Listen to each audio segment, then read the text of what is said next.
Amen. Praise the Lord. Tayo po lahat mga minamahal, let us all pray. Hallelujah. Dearest Heavenly Father, our great God and Savior, dearest Jesus Christ, through the first prayer of our dearly beloved and honorable pastor, Evangelist Wildis Radalmeda, your end-time prophet, we come unto thy throne of grace, beseeching you, O Lord, to please forgive us from all our sins. And we thank you so much for the victory of our service today.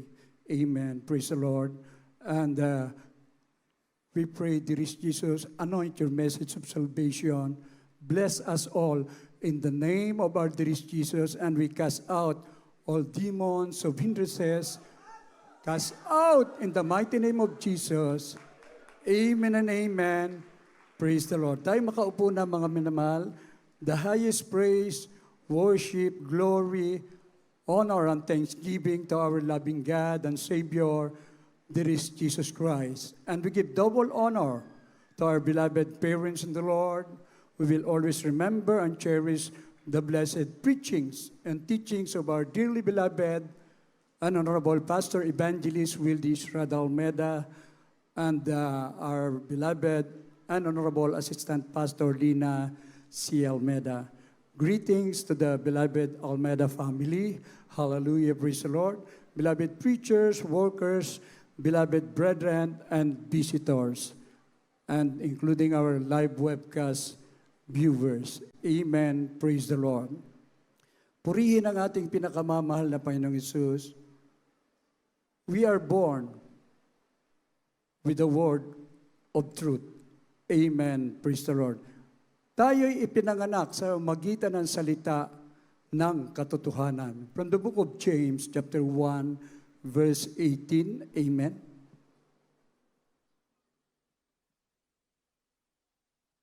In the book of James, chapter 1, verse 18, of his own will begot he us with the word of truth, that we should be a kind of first fruits of his creatures.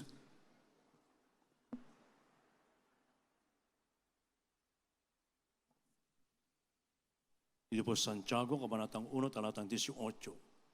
Sa kanyang sariling kalooban, ay kanya tayong ipinanganak sa pamamagitan ng salita ng katotohanan upang tayo maging isang uri ng pangunahing bunga ng kanyang mga nilalang. Amen. Amen. Praise the Lord. Purihin ang ating dakilang Diyos na bughay. Mga memal, ang salita ng Diyos, sabi niya, sabi ng banal na kasulatan, heaven and earth shall pass away, but the word of God shall never pass away. Kaya ito po yung original version natin ginagamit po, the King James Version. Mga minamahal, sinabi po ng banal na kasulatan, sa kanyang sariling kalooban, kanya tayong ipinanganak sa magitan ng salita ng katotohanan upang tayo'y maging isang uri ng mga pangunahing bunga ng kanyang mga nilalang. In the beginning was the Word, and the Word was with God, and the Word was God. And He dwelt. Siya po ay nagkatawang tao. Ano ang purpose? Upang tayo tubusin sa ating mga kasalanan. Kaya napakapalad natin, ang buong katotohanan ay ipinangaral po dito ng tunay at huling propeta sa ating kapanahunan. Totoo po na talaga ang bawat isa sa atin, talagang ipagsisigawan natin, tayo'y ipinanganak sa magitan ng tunay na salita ng katotohanan. Lahat magsabing, praise the Lord. Bakit katotohanan? Totoo naman po kaya may mga buhay na patotoo. Tayo'y nasa lusak ng kasalanan, may mga karamdaman, may mga problema. Umaasa tayo sa tao. Ngunit dito po, natutunan natin ang Diyos na lumalang sa atin, siya ang tumutulong at gumagabay sa atin sa araw-araw ng ating pamumuhay. Kaya may dahilan kung bakit tayo tinawag ng ating mahal na Panginoon, ipinanganak sa banal na iglesia. Ito ang tunay na iglesia ng Diyos na buhay. The Jesus Miracle Crusade International Ministry. Bakit? Tunay kasi ang Diyos na pinaglilingkuran natin at tunay na lingkod ng Diyos. Ang mga itinalaga rito, ating dearly beloved parents in the Lord and the beloved children, mga minamahal ko, grabe, abot hanggang langit, lahat ng panalangin sa pangunang dalangin ng ating minamahal, iginagalang na pastor. Kaya minsan may mga ibang kongregasyon nagko-question, naiingit lang po sila. Dahil dito, pagpatong ng kamay, effective prayer po talaga. Hindi na nga tayo pumupunta sa mga ospital eh. Wala na. Yung mga nakakulong, pinalaya na. Sila na ngayon ang nangangaral sa mga kulungan. Lahat magsabing, praise the Lord. Malaking tulong sa gobyerno, mga minamahal ko, na tayong lahat dito sa banal na gawain ay gamitin ang ating malapayanan upang ang kahilingan ng kautusan ay matupad sa atin, mga minamahal ko, sapagkat lahat ng pinapatnubayan ng Espiritu ng Diyos, tayo nga ang mga anak ng Diyos. Amen? Praise the Lord. From the book of Romans, chapter 8, verse 4 and 14. Amen.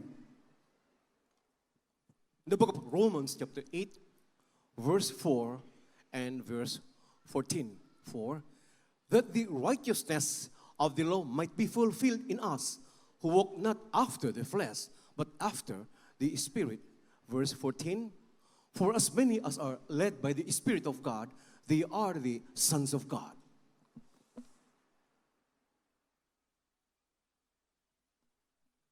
Ang mga sulat ni Pablo ayon sa mga taga-Roma, ang kabanata 8 at ang talata ay 4 at 14. Sapagkat ang kautusan ng Espiritu ng buhay upang ang kahilingan ng kautusan ay matupad sa atin, na hindi nangagsisilakad ayon sa laman, kundi ayon sa Espiritu. 14. Sapagkat ang lahat ng mga pinapatnubayan ng Espiritu ng Diyos ay sila ang mga anak ng Diyos. Amen. Praise the Lord. Lahat ng mga anak ng Diyos magsabing, praise the Lord. Tayo lahat yun. Amen. Praise the Lord. Na sumusunod sa kalooban ng Diyos dahil sinabi po, ulitin kong basahan, upang ang kahilingan ng kautusan ay matupad sa atin, na hindi nangagsisilakad ayon sa laman, kundi ayon sa Espiritu. Sapagkat ang lahat ng mga pinapatnubayan ng Espiritu ng Diyos, sila ang mga anak ng Diyos. Kaya mga minamahal, yung anak ng kaaway ng dyablo, maging ang dyablo, lahat sila masasamang espiritu, takot sa atin. Pag sumigaw tayo with authority, ayon sa pangangaral ng propeta ng Diyos, isigaw mo during the time na talagang gipit ka na. Alam mo mapapahamak ka, magsisi, manalangin. Sa pangalan ni Jesus, lumayas kayo. Cast out in Jesus' name. Abay, nagsisilayas eh. Kahit anong disgrasya, talagang hindi ka bagkos, yung grasya ng Diyos ang iyong maalala. Napakabait ng ating pinakamamahal na Panginoon. Ang sarap na mapakinggan at ikaw mismo ay tawaging anak ng Diyos. Pag anak ng Diyos, talagang tagapagmana tayo ng buhay na wala hanggan. Dahil dito pa lang sa kinalalagyan natin ang pangako ng Diyos, dito pa lang, we are more than conqueror. Sabi nga we're on spiritual battle. Let's go on, fight a good fight of faith. Labanan natin ang lahat ng suligin ng kasamaan sa magitan ng kabutihan, sa magitan ng pangangaral ng ating dearly beloved parents in the Lord.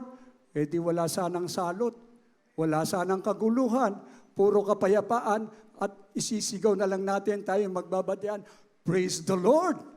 Mga minamahal ko, makasanlibutan talagang kahabag-habag sila, mga minamahal ko.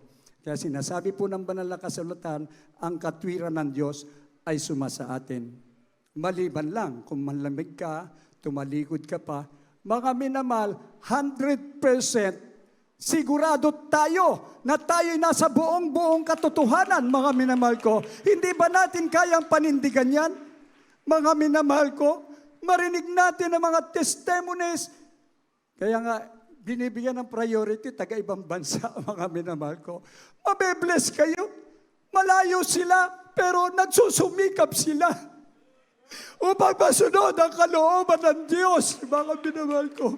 Narinig natin ang mga patutuho nila. Mga minamahal ko, hindi sila nalungkot doon.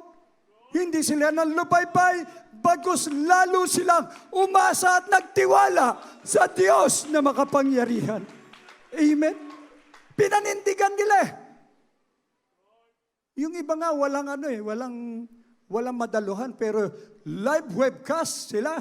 Mga minamahal ko, meron pa nga din sa YouTube ginawa nung brother, nagtayo ng kubo-kubo Tuwing gawain, nagpupuri siya sa Diyos kahit mag-isa lang siya.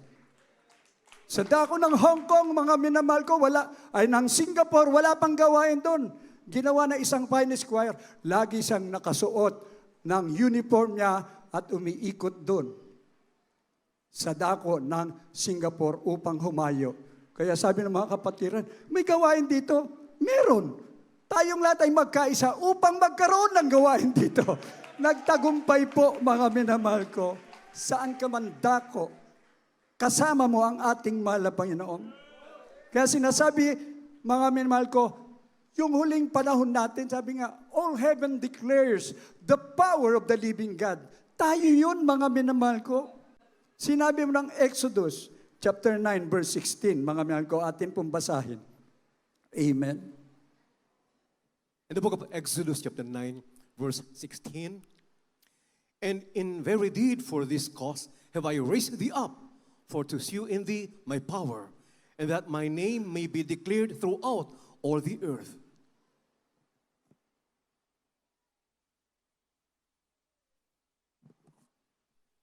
Ito po sa aklat ng Exodus, kabanatang 9, talatang 16.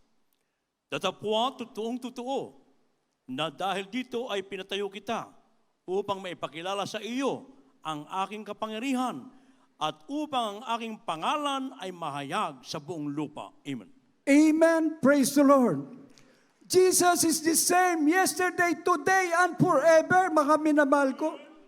Kaya sinabi po, inulit datapwat, totoong totoo. Para hindi tayo mag-alinlangan Datapwat, totoong totoo na dahil dito ay pinatayo kita upang maipakilala sa iyo ang aking kapangyarihan at upang ang aking pangalan ay mahayag sa buong lupa.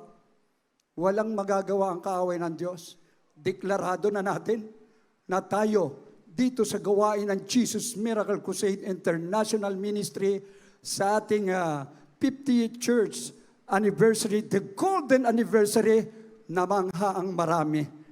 Ngayon nila naunawaan na talagang tayo nga ay talagang patuloy na lumalago sa ating pananampalataya. Mga ang dami. Talagang, sabi nga nila, hindi mahulugang karayom ang luneta. Sino po?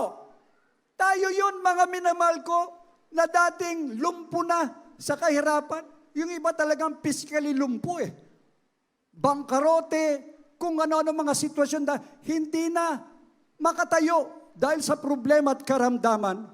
Ngunit sa pagpapagal ng propeta ng Diyos, magmula nung una pa lang, umahayo ang ating mahal na pastor. Hindi balik kumakalamat siya niya, okay lang. Hindi balik kusingin siya saan man lugar. Ang sabi niya, 15 years na nasa pagsubok, mga minamahal ko. Alam niya, lilipas din ang lahat. Ngunit, tingnan niyo ang bunga ng pananalangin, mga minamahal ko. Tayo yun. Utang na loob natin sa ating dearly beloved parents in the Lord. They are there in heaven. Nakamonitor sila ngayon na ang bawat isa sa atin, hindi pwedeng magkunwari. Kung ikaw ay nasa sadlak sa matinding pagsubok, ang lakas po ng ating signal sa langit. Mas lalong lumalakas ang bawat mananampalataya na narito upang ipaglaban ang katwiran ng ating mahal na Panginoon. Ipakikilala natin sa buong mundo ang kanyang kapangyarihan. Jesus, mga minamahal, is the King of Kings, is the Lord of Lords. Is the Alpha and Omega. Siya ang Diyos na pinaglilingkuran natin, sinasamba sa Espiritu at katotohanan. Yan ang kailangang matanyag ang pangalan ng ating mahal na Panginoong Hesus. Isa ka sa maghahayag na ang pangalan ng ating mahal na Panginoong Hesus ay totoong pag-ibig mula sa langit. Love came down to save us all. For God so loved the world that He gave His only begotten Son. Whosoever believeth Him should not perish but have everlasting life. Mapalad tayo, mga minamahal ko. Kung dumating man ang sinasabing bawiin ang buhay mo, we don't have to worry. Dahil doon ang tunay na buhay natin. Ikaw at ako ay temporary lang. Lahat ng mga tinatangkilik mo ngayon, maiiwan din yan. Ang pinakamahalaga, tama ang posisyon at pangangaral ng ating dearly beloved parents in the Lord. Salvation is the greatest matter of importance. Kaya habang nandito ka, naglilingkod ka sa ating mahal na Panginoon, huwag mong titingnan ang pagsubok. Huwag mong titingnan ang katitisuran. Just look unto Jesus, the author and finisher of your faith. Amen. Praise the Lord. Hallelujah. Kaya nga magpasalamat tayo sa ating malapit. Ang kanyang kagandahang loob, mga minamahal, ay isa sa atin upang maiparinig ang tinig ng pagpapasalamat. Kung ikaw ay tapat na naglilingkod sa ating mahal na Panginoon, hindi ka makita man ng kapwa mo mananampalataya o mangangaral, mga minamahal ko, under the beloved children, ang Diyos na lumikha sa atin, nakikita niya ang bawat kilos natin. Makikita niya kung siya ikaw ay nagkukunwari lamang. Nakikita niya kung ikaw ay nalalamig. At kung nagbabalak ka pa na mag-backslide, tumalikod sa banal na gawain na ito. Nakakatakot na bagay ang malaglag sa kamay ng Diyos na buhay. Ito na yung panahon, mga minamahal ko, na tayong lahat ay kikilos. Agawin natin ang marami pang taong nasadlak sa kasalanan. Marami na mamatay. Land, air, sea, puro disgrasya, puro accidents. Pero yung mga anak ng Diyos, mga minamahal ko, puro eroplano ang sinakyan ng mga taga-ibang bansa. May nadisgrasya ba? Wala. Kasi nandun ang full prayer sa barko. Galing pa sa Mindanao, ating mga kapwa mananampalataya, meron bang nalunod na barko, lumubog na barko? Wala. Mabalitaan mo, mga disgrasya, mga buses, bumaliktad, pero sa Jesus Miracle Crusade, basta't may nakasakay na mga Kristiyano, they are safe. And for sure, you are saved. Amen. Praise the Lord. Mula sa aklat ng from the book of Psalms, chapter 26, verse 3 and 7. Amen. In the book of Psalm chapter 26, verse 3, for thy loving kindness is before mine eyes, and I have walked in thy truth. Verse 7, that I may publish with the voice of thanksgiving and tell of all thy wondrous works.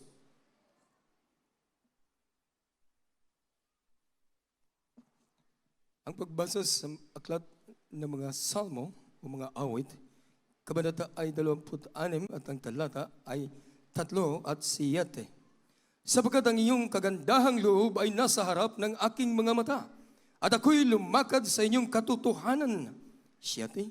Upang aking may parinig ang tinig ng pagpapasalamat at maisaysay ang lahat na inyong kagilagilalas na gawa. Praise Amen. Praise the Lord. Lahat magsabing, praise the Lord. Ang kagandahang loob nasa harap ng aking mga mata. At ako'y lumalakad sa iyong katotohanan upang aking maiparinig ang tinig ng pagpapasalamat at maisaysay ang lahat na iyong kagilagilalas na gawa. Malinaw pa sa sikat ng araw.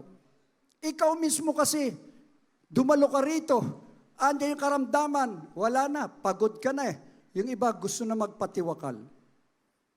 Narinig natin ang patotoo nang nagkaroon ng psoriasis, mga minamahal ko, psoriasis. Sa ibang bansa pa yan. Kita nyo, ang Diyos ang nagpagaling sa ating mahal na kapatid. Amen? Ngayon, mula doon sa ibang bansa, dito niya ipinaririnig ang tinig ng pagpapasalamat sa ating mahal na Panginoon, yung kagandahang loob, mga minamahal, bilang Kristiyano, yung kagandahang loob na ating nararanasan ngayon, kulang pa ang buhay natin para isukli, ibayad sa ating mahal na Panginoon. Ang nais lang naman niya, yung ikalawang Pangulong utos, mahalin mo ang kapwa mo, katulad ng pagmamahal mo sa iyong sarili. Many people today are dying. Walang Kristo sa puso. Mas nakakalamang po ang itinatapon ngayon sa impyerno. Kaya, we must strive hard na tayo ang gagamitin sa huling panahon upang marami pang maligtas, lalo na ang ating mga mahal sa buhay. Pero tingnan nyo ang pagpapala ng mahal na Panginoon. Pangako ng Diyos, ikaw at ang buong sambahayan maliligtas eh. May right time. In His time, He make all things beautiful. Tatawagin din sila, basta't huwag kang tumigil lumuhod, huwag kang tumigil magpuri, umiyak para sa kaligtasan ng iyong mga mahal sa buhay. Kaya pagpasok mo pa lang dito, you must feel the presence of our loving God. Ang nais ng Diyos, yung iyak talaga na parang isang bata na humihingi ng kalinga mula sa kanyang ama. Child-like faith, mga minamahal ko. Dahil ang Diyos hindi nagkukunwari. Pag pumasok ka rito, nakatingin ka lang, minsan unang pag-ibig mo, nakataas ka agad ang kamay mo eh. Nagsusumamo ka sa ating mahal na Panginoon. Bakit ka nakakalimot na? Ngayon hindi mo maitaas yung kamay mo. Hindi ka na makaluha, hindi mo maramdaman ang presensya ng Diyos. Mga minamahal, tayo rin ang lugi. Kailangan, pag pumunta tayo sa banal na gawain, uuwi tayong may kapayapaan, uuwi tayong sumasa atin ang Espiritu ng Diyos at panibagong pakikipagbaka sa labas ng ating kinalalagyan upang ikaw ay magtatagumpay. Hindi yung ikaw ang pagtatagumpayan. Kaya sabi ng ating dearly beloved parents in the Lord, huwag a-absent. Bawal po yung absenteeism kahit sa kumpanya at sa school. You must be always present dito sa ating banal na gawain, mga minamahal ko. Dahil mararanasan natin sa ating mga mata, sabi nga, sa harap ng aking mga mata, kung ikaw ay lalakad sa buong katotohanan. Hindi pa kunwari lalakad ka ng buong katotohanan, mga minamahal ko. Patunayan mo na iniibig mong lubos ang ating pinakamamahal na Panginoong Hesus. Wala ka nang iisipin ngayon, kundi, mahal na Panginoon, karapat-dapat ba ako sa langit? Mahal na Panginoon, sa iyong pagbabalik, ihahanda ko ang aking sarili upang ako ay makasiguro magmana ng buhay na wala hanggan. Hindi lang yun ang tungkulin natin. Iparirinig natin, ipagsasabi natin. Kaya ka tinawag tayo rito sa totoo at tunay na gawain. May patotoo tayo, mga minamahal ko. Tinig niyang pagpapasalamat, maisa-isay ang lahat ng kagilagilalas na gawa ng ating mahal na Panginoon. Mga minamahal, pagkatapos nito, silver anniversary naman tayo ng Talipaw Sulu Peace Mission. Kaya sa bawat isa sa atin, we must be equipped ng armas. Meron tayong Biblia.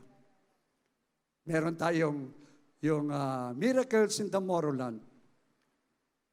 Meron tayong yung songbook, mga minamahal ko.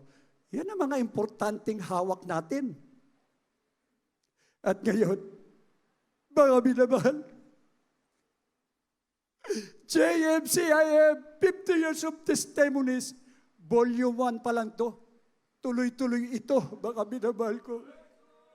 Ito ang katibayan na tayo nga ay anak ng Diyos. May kopya na ba kayo? Wala pa. Wala. mag-order sa ICO.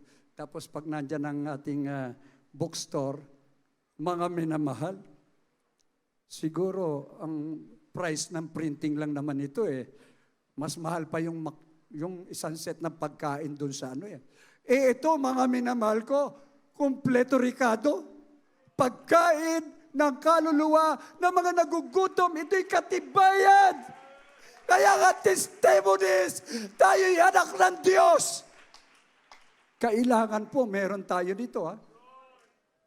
Amen po ba? Pagtipunan natin.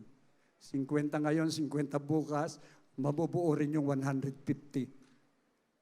Mga minamahal ko, ito'y para sa bawat isa. Pag humayo tayo, ipakita natin, ipabasa natin. Malalaman nila, to see is to believe ang mga tao Ngunit, tuturuan mo sila. Believe, and they will see the signs and wonders and miracle. Mga minamahal ko, dito natin maiparirinig, idideklara sa buong mundo. Wala tayong ibang armas kundi ang Biblia, ang katibayan na buhay ang Diyos na ating pinaglilingkuran. Amen? Praise the Lord. Sabi ng banal na kasulatan, mga minamahal ko, you are of God. Pag narinig mo yan, sa Diyos pa talaga ako. Anak ako ng Diyos, tagapagmana ng buhay na wala hanggan. Sa ating huling talata, from the book of 1 John chapter 4, verse 4, at maganda na po ang ating minamahal na mga awit at manunugtog. Amen. 1 John chapter 4, verse 4. Ye are of God, little children, and have overcome them, because greater is He that is in you than he that is in the world.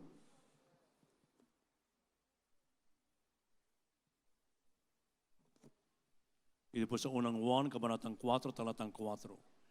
Kayo'y sa Diyos, mumuntikong mga anak, at inyong dinaig sila, sapagkat lalong dakila siyang nasa inyo, kaysa nasa sanlibutan. Amen. Amen. Praise the Lord. Lahat magsabing, praise the Lord. Kayo'y sa Diyos, mumuntikong mga anak, at inyong dinaig sila, sapagkat lalong dakila siyang nasa inyo, kaysa nasa sanlibutan. Ito ang kapangyarihan ng ating mahal na Panginoon. Talunan na ang dyablo. Siya na ngayon ang ating inaapakan.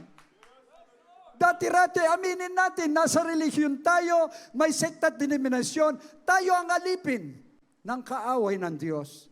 Nais nating magbago, di natin magawa.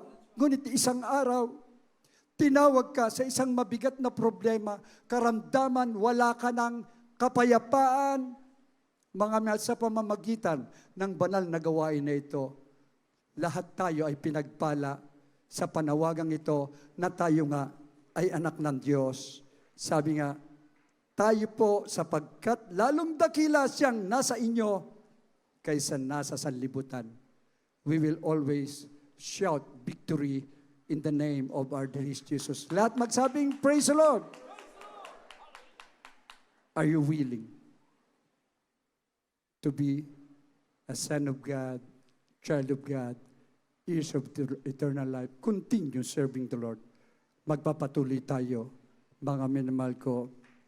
Kaya sabihin natin sa ating mahal na Panginoon, here I am, and I long to do your will.